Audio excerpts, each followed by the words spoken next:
Question number 6 आपका आप कर सकते हैं।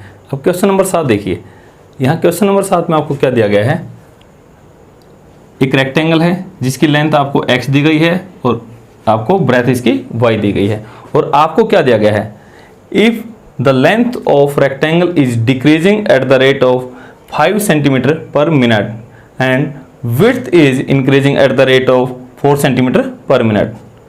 When x is equal to 8 and y is equal to 6, then find the rate of change of perimeter and area. दोनों निकालने हैं आपको। तो यहाँ पे देखिए, आप पहले समझिए क्वेश्चन को क्या दिया गया है। एक रेक्टेंगल है जिसकी लेंथ आपको x दी गई है और ब्रेथ आपको y दी गई है, और अब आपको दिया गया है सबसे पहली लाइन में कि length of rectangle is decreasing at the rate of 5 centimetre पर मिनट। अब लेंथ तो आपकी क्या थी, x थी, अब x चेंज हो रही है तो dx by D T 5 centimetre पर मिनट, लेकिन आपको क्या दिया गया था, डिक्रीजिंग। डिक्रीजिंग क्या है, तो माइनस का साइन आएगा। अब देखिए, ये कभी इंक्रीजिंग लिख रहे हैं किसी क्वेश्चन में और किसी में डिक्रीजिंग। इन दोनों का मीनिंग क्या है, चेंज। चेंज तो हो ही रही है, चाहे वो चेंज इंक्रीजिंग हो रहा हो, चाहे वो इंक्रीज हो रहा हो या डिक्रीज हो रहा हो, तो चेंज तो माना जाएगा। तो हम ये निकाल रहे हैं, यदि इसने स्पेशली कभी इंक्रीजिंग दे रखा है तो दैट मीन्स प्लस का साइन आएगा, और डिक्रीजिंग दे रखा है तो माइनस का साइन। इसमें आप थोड़ा सा ध्यान रखें। तो अब ये dx बाई डी टी, मतलब लेंथ में जो चेंज था वो डिक्रीज हो रहा था, दैट मीन्स माइनस, और y में जो चेंज था, यहाँ पे y नहीं दे रखा, चेंज इन y दे रखा, तो dy by D T 4 centimetre पर मिनट। अब सबसे पहले आपसे क्या पूछा गया, पहला पार्ट है इसका parameter. Parameter of rectangle, P for parameter लिख देते हैं, 2 इंटू एक्स प्लस वाई। ये तो आप 6, 7 क्लास से आप पढ़ते आए हो। P perimeter is equal to 2 into length plus breadth, तो x प्लस वाई। अब इसका derivative, differentiate equation 1 with respect to t, तो टाइम के रिस्पेक्ट में इसकी डेरिवेटिव करते हैं, तो p का क्या हो जाएगा, dp divide by dt, dp by dt। 2 ऐसे कैसे, x का विद रिस्पेक्ट टू t, तो dx by dt plus y है तो y का dy बाय dt, ये आ जाएगा। अब देखिए 2 ऐसे कैसे, dx बाई डी टी आपको दिया गया था, dx बाई डी टी कितना है, -5 plus dy by D T आपको दे रखा था 4, -5 और प्लस का 4 है तो -1 इंटू 2 -2। पैरामीटर है तो ये तो लेंथ ही होती है, सेंटीमीटर पर मिनट। यहाँ पे सेकंड नहीं है तो मिनट में दे रखा, तो आप भी मिनट में ही लिखोगे। सेंटीमीटर पर मिनट था तो -2 सेंटीमीटर पर मिनट। तो पैरामीटर में चेंज ये हो रहा है। ये किसको रिप्रेजेंट करता है, माइनस का मतलब है डिक्रीज हो रहा है, तो दैट मीन्स इस रेट में अगर ये चेंज होगा तो पैरामीटर 2 सेंटीमीटर पर मिनट की रेट में चेंज हो रहा है। अब यहाँ x और y की वैल्यू को तो यूज करने की जरूरत ही नहीं पड़ी, यहाँ पे तो फिक्स आ गया। दूसरा था area, area of rectangle, A for area, x into y, यही होता है लेंथ इंटू ब्रेथ। इसका डेरिवेटिव कीजिए, D A by D T with respect to time है। तो यहाँ देखिए आपके दो फंक्शन हैं, एक तो x है और एक y है, और दो फंक्शन की प्रोडक्ट दे रखी है। प्रोडक्ट हमेशा प्रोडक्ट रूल से ही खुलेगी। तो first function as it is x ऐसे कैसे, सेकंड का डेरिवेटिव मतलब D Y by D T plus, अब सेकंड ऐसे कैसे, इंटू एक्स का derivative D X by D T. अब यहाँ देखिए x और y दोनों की वैल्यू भी आपको दी गई है, D X by D T और D Y by D T, ये दोनों भी आपको पता है। तो आप यहाँ लिखोगे देयरफॉर, या इसलिए D A by D T कब, जब आपको x कितना दिया गया है, x 8 और y 6 सेंटीमीटर आपको दिए गए हैं। जहाँ x है उसकी जगह 8 रख दो, 8 इंटू dy/dt की क्या वैल्यू है 4, 8 इंटू 4 प्लस फिर y की वैल्यू आपकी कितनी है दी गई है 6 इंटू dx/dt कितना है माइनस का 5। अब देखिए क्या आएगा 8 इंटू 4 32, 6 इंटू 5 माइनस का है तो माइनस का 30, 32 माइनस 32 सेंटीमीटर स्क्वायर पर मिनट। ये आ जाएगा आपका dA/dt कितना है आपने कैलकुलेट किया, प्लस का 2 है 2 सेंटीमीटर स्क्वायर पर मिनट। दैट मीन्स इंक्रीज हो रहा है, तो एरिया आपका इंक्रीज हो रहा है। आपको ज़्यादा सा कुछ नहीं सोचना, जो दिया गया था दोनों को लिख लिया, जो पूछा था उसका फार्मूला लिख लिया, डायरेक्ट कर दी दिया, और इन दोनों की वैल्यू पता थी ये रख दी।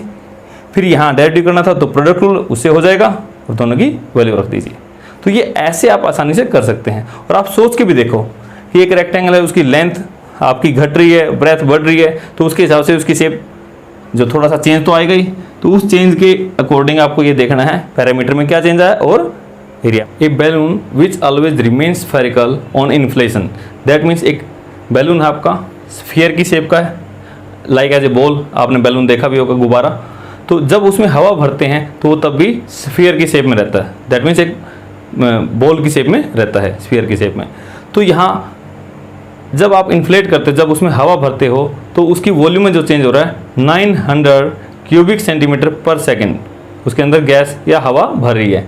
तो आपको find the rate of change of radius of the balloon when radius is 15 centimetre, आपको पता करनी है। तो आप समझें दोबारा से क्या दिया गया है। एक बैलून दिया गया है जिसमें आप हवा भर रहे हो, वो हवा भर रहे हो तो वो फिर भी स्फीयर की शेप में रहता है, और उसकी वॉल्यूम में क्या चेंज आ रहा है 900 क्यूबिक सेंटीमीटर पर second. That means late radius of spherical balloon, sphere कह लो या बैलून है स्फेरिकल बैलून, 8 सेंटीमीटर है। तो वॉल्यूम का क्या फार्मूला होता है इसका, वॉल्यूम ऑफ स्फेरिकल बैलून या स्फीयर की वॉल्यूम क्या होती है 4/3 पाई r क्यूब। सिर्फ रेडियस पे डिपेंड करता है, तो वॉल्यूम तो ये होती है इसकी।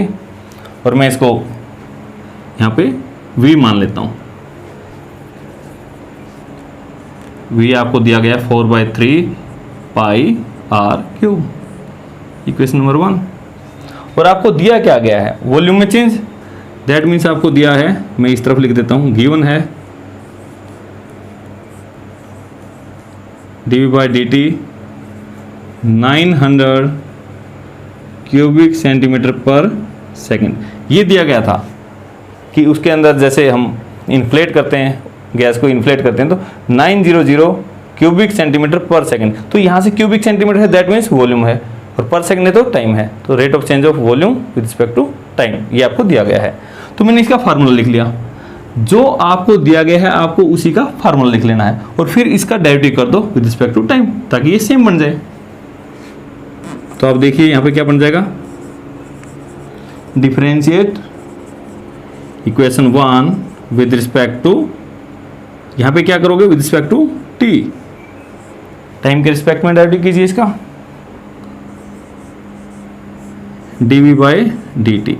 तो क्या होगा, सबसे पहले तो v किसकी फॉर्म में दे रखा है, यहाँ तक तो ये तो कांस्टेंट है, सिर्फ रेडियस की फॉर्म में है, तो dV/dr होगा, इनटू में फिर जो आपका r था उसका विद रिस्पेक्ट टू t होगा, dV/dr 4/3 पाई, ये तो आपका कांस्टेंट है, r की 3 पावर नीचे, फिर r ऐसे कैसे, एक पावर कम 3r², ये तो ये आ गया dV/dr, एक 4/3 पाई, ये तो कांस्टेंट ऐसे कैसे, r की क्यूब का 3r²। अब dr/dt है, इसका डेरिवेटिव देखिए, dr/dt ये आपको फाइंड आउट करना है, तो इसको फिलहाल के लिए ऐसे ही रखिए।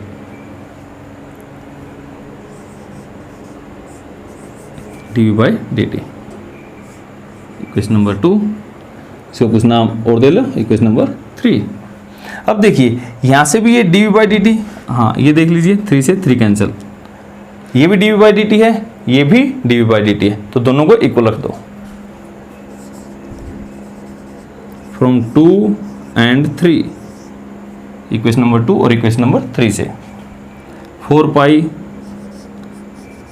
Are square D R by D T, 4 pi are square D R by D T equal to D V by D T कितना है 900, 900। तो यहाँ देखिए D R by D T is equal to 900 divide by 4 pi are square, यहाँ 4 से 225 आ जाएगा, 225 by pi are square. ठीक है,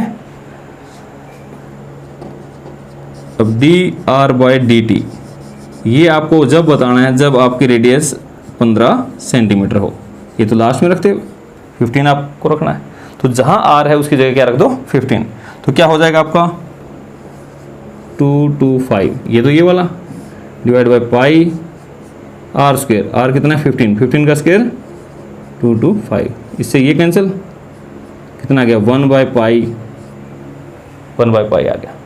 अब रेडियस है तो सेंटीमीटर पर सेकंड, तो 1 बाई पाई सेंटीमीटर पर सेकंड, ये आपका फाइनल आंसर आ जाएगा। अब देखिए आर आपने मान ली, वॉल्यूम आपको फार्मूला याद था, अब इसका विद रिस्पेक्ट टू टी आपको दिया गया था, ये दिया गया है तो यही आपको निकालना है, ये आपने निकाल लिया। अब इसको और इसको दोनों को इक्वल रख दो, इक्वल रखने से आपका ये आ गया, और लास्ट में जब आपको हर बार दिया गया है कि इतनी रेडियस हो तो क्या आएगा, तो लास्ट में जब आपका सारा कुछ हो जाए तो फिर वो आर की वैल्यू 15 रख दो, ऐसे आ जाएगा। क्वेश्चन नंबर 9, यहाँ आपको क्या दिया गया है, a balloon which remains spherical have variable radius, find the rate of change of volume with radius when radius is equal to 10 centimetre. तो आप देखिए बैलून, तो let radius of balloon is 8 centimetre, और आपको पता है बैलून कैसा है, रिमेन्स स्फेरिकल, स्फीयर की शेप में रहेगा, तो स्फीयर तो आपको लाइक एज ए बॉल, ये आपका स्फेरिकल शेप में रहेगा बैलून, और इसकी रेडियस आपको कितनी दे रखी है, रेडियस दैट मीन्स सेंटर से ये डिस्टेंस है आपकी आर, रेडियस आपकी चेंज हो रही है तो उसके हिसाब से इसकी वॉल्यूम भी चेंज होगी। तो वॉल्यूम का क्या फार्मूला होता है, वॉल्यूम ऑफ बैलून, और आपको पता है बैलून की शेप क्या है, स्फेरिकल है, तो स्फीयर का फार्मूला क्या होगा वॉल्यूम का, 4/3 पाई आर की क्यूब। Equation number 1। अब किसके रिस्पेक्ट में पूछा गया, ध्यान से पढ़ें इसको, differentiate equation 1 with respect to r, with respect to radius, rate of change of volume with radius, तो विद रिस्पेक्ट टू रेडियस निकालना है तो dv by D R, respect to R है, तो ये तो कांस्टेंट है 4/3 पाई, अरे 4/3 पाई, पाई भी तो कांस्टेंट है, तो ये तो कांस्टेंट है, आर की क्यूब का क्या आ जाएगा 3r स्क्वेयर, और आर का विद रिस्पेक्ट टू टी नहीं करना है क्योंकि विद रिस्पेक्ट टू आर ही कर रहे हैं, 3 से 3 कैंसिल, तो dv by D T, sorry dv by D are, और जब रेडियस कितनी हो 10 सेंटीमीटर, तो ये देखिए कितना आएगा dv बाई डी आर जब r 10 सेंटीमीटर, तो यहाँ पर जो r था 4 पाई ऐसे कैसे इंटू r है, r की वैल्यू क्या रख दो 10, 10 का स्क्वायर, 10 का स्क्वायर 100, 100 इंटू 4, 400 पाई। यूनिट का ध्यान रखें, वॉल्यूम है सेंटीमीटर में था तो क्यूबिक सेंटीमीटर, पर रेडियस है तो पर सेंटीमीटर, तो आप इस प्रकार से लिखेंगे। ये बिल्कुल छोटा सा क्वेश्चन था, इस प्रकार के आपके बीच बीच में छोटे छोटे क्वेश्चन भी डाल रखे हैं। ये आपका क्वेश्चन नंबर 10 है, इसको आप ध्यान से देखिए, बड़ा अच्छा क्वेश्चन है। तो when a ladder of length 5 metre leaning against a wall, that means आपके पास एक सीढ़ी है जिसकी लेंथ कितनी है 5 मीटर, 5 मीटर की आपके एक सीढ़ी है, वो एक वॉल के अगेंस्ट आपने ऐसे लगा दी, जैसे आप आपके घर में सीढ़ी भी होती है जो चढ़ने की है या और कोई लकड़ी की सीढ़ी है वो ऐसे लगा दी, और इसको यहाँ बॉटम से पकड़ के और इस तरफ खींच लिया, जब मैं यहाँ से इसको इस तरफ लेके जाऊँगा और ये किस रेट में कि 2 सेंटीमीटर पर सेकंड, 2 सेंटीमीटर पर सेकंड के हिसाब से मैं इसको ग्राउंड के अगेंस्ट ऐसे लेके जाऊँगा। तो जैसे मैं इसको लेके जाऊँगा तो इसकी हाइट है ये थोड़ी नीचे आ जाएगी, यहाँ ये थोड़ा सा, क्योंकि सीढ़ी तो 5 मीटर की यही रहेगी। अगर मैं इसकी पोजीशन कुछ इस प्रकार से बना देता हूँ, यहाँ लगती है ये, तो दूसरा सिरा यहाँ पे लगेगा। तो ये कहता है जब मैं इसको यहाँ पे खींच के लेके जाता हूँ तो वहाँ इसकी हाइट भी, जो हाइट थी यहाँ पे, वो भी थोड़ी सी कम हो जाएगी। यदि ये 2 सेंटीमीटर पर सेकंड के हिसाब से चेंज होता है तो ये आप बताइए कि किस हिसाब से चेंज होगा। जब यहाँ से इसकी लेंथ कितनी देर की हो, 4 मीटर। तो देखिए इसको A नाम दे देते हैं, इसको B दे देते हैं, इसको C। और आपको पता है वॉल और ग्राउंड यहाँ पर हमेशा क्या होता है, ये तो आपको कोई ज़्यादा सोचने का विषय नहीं है, 90 डिग्री का एंगल होता है। तो इस हिसाब से ABC आपकी क्या होगी, राइट एंगल ट्रायंगल। तो आप लेट AB x मीटर मान लेते हैं इसको, और BC को y मीटर मान लेते हैं। ये हमने मान लिया कि यहाँ से ये आपका x मीटर लेंथ है और ये आपकी y मीटर लेंथ है। तो इसके हिसाब से आपको क्या दिया गया है, आपको दिया गया है, गिवन है dx बाई dt 2 सेंटीमीटर पर सेकंड। क्योंकि ग्राउंड से इस तरफ लेके जाएंगे तो इसी में चेंज आएगा, जिसको हमने क्या माना है, AB को x माना है, तो x में चेंज आएगा। x में जो चेंज है उसको मैंने क्या लिख दिया, dx बाई dt। x में जो चेंज था 2 सेंटीमीटर पर सेकंड, और आपको निकालना क्या है, y में चेंज, dy बाई dt, ये आपको फाइंड आउट करना है। जब इसको हम यहाँ लेके जाएंगे तो ये थोड़ा नीचे की तरफ आएगी, तो इसमें चेंज आएगा, और इसको हमने क्या नाम दे रखा है, b नाम दे रखा है, सॉरी y नाम दे रखा है, तो y में चेंज dy बाई dt। अब देखिए यहाँ in right angled triangle ABC, इस राइट एंगल ट्रायंगल के अंदर पाइथागोरस थ्योरम लगेगी, AC का whole square is equal to AB का स्क्वायर प्लस BC का स्क्वायर। राइट एंगल ट्रायंगल है तो पाइथागोरस थ्योरम लगेगी। AC आपको कितनी दे रखी है, 5 का square is equal to AB का स्क्वायर। AB कितना है आपका, 2 केस हैं, एक तो जब आपको लास्ट में रखना है उसके हिसाब से, और एक आपको स्टार्टिंग में जब आपको इक्वेशन बनानी है। तो अभी AB आपको कितना दे रखा है, x का स्क्वायर प्लस BC कितना है, y, तो y का स्क्वायर। तो दैट मीन्स आपका क्या हो गया, x square plus y square is equal to 25। इसको मैंने इक्वेशन नंबर 1 नाम दे दिया। राइट एंगल ट्रायंगल बन गई, तो यहाँ पे x था, ये y था और ये 5 था, तो आपस में इनमें रिलेशन क्या बन गया, x square plus y square is equal to 25। अब इस इक्वेशन को यहाँ ले आता हूँ मैं, यहाँ लिख देता हूँ, आपको ये भी यही लिखना था, differentiate equation 1 with respect to t। अब मैं इस इक्वेशन को विद रिस्पेक्ट टू t इसका डेरिवेटिव करूंगा, तो पहले क्या होगा, x स्क्वायर का, x स्क्वायर क्या होगा 2x इंटू फिर x का भी तो होगा विद रिस्पेक्ट टू t, तो dx by dt plus y square का, पहले तो विद रिस्पेक्ट टू y तो 2y इंटू फिर y था उसका विद रिस्पेक्ट टू t, तो dy by dt is equal to 25 तो कांस्टेंट है तो उसका डेरिवेटिव 0, तो आपका ये बन जाएगा। अब यहाँ से अब देखिए आपको किस किस की वैल्यू पता है, dx बाई dt पता है, dy बाई dt निकालना है, तो दैट मीन्स x और y की वैल्यू भी आपको आवश्यकता है, 2x into dx by dt 2 plus 2y dy by dt equal to 0। तो यहाँ से 2y dy by dt is equal to 2 into 2 4x, तो उस तरफ जाके माइनस का 4x। दैट मीन्स जो आपका dy बाई dt है वो कितना आ गया, minus 2x divide by y। ये आ जाएगा dy by D T, 2y उस तरफ गया तो dy by D T is equal to -2x divide by y। अब अगर आपको इसका फाइनल आंसर चाहिए, एग्जैक्ट आंसर चाहिए, तो x और y की वैल्यू पता हो, तो अब इसने लास्ट में बोला था आप उस वक्त बताइए जब x कितना हो, 4 मीटर हो। अगर आपका x 4 मीटर है तो फ्रॉम इक्वेशन 1 तो x की वैल्यू 4 रख दो यहाँ पे, 4 का स्क्वायर प्लस y का स्क्वायर इज इक्वल टू 25।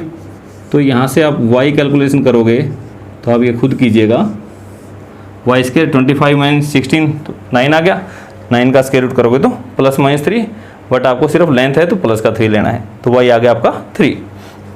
अब देखिए, so dy by D T when x is equal to 4 और y is equal to 3 metre, ये आपसे पूछा गया था। x की वैल्यू 4 दे रखी थी तो y आपने 3 निकाल लिया। अब ये दोनों यहाँ पे रखिए, -2 इंटू 4 डिवाइड बाई 3 -8/3 -8/3, y है दैट मीन्स लेंथ थी, मीटर में थी तो मीटर पर सेकेंड। तो ये आपका फाइनल आंसर बनता है -8/3 मीटर पर सेकेंड। माइनस का मतलब क्या है कि डिक्रीज हो रही है, तो y तो डिक्रीज ही हो रही है। जब ये नीचे आएगा तो यहाँ पे ये y की वैल्यू है, ये तो कम ही होगी, तो dy by D T is equal to -8/3 metre per second.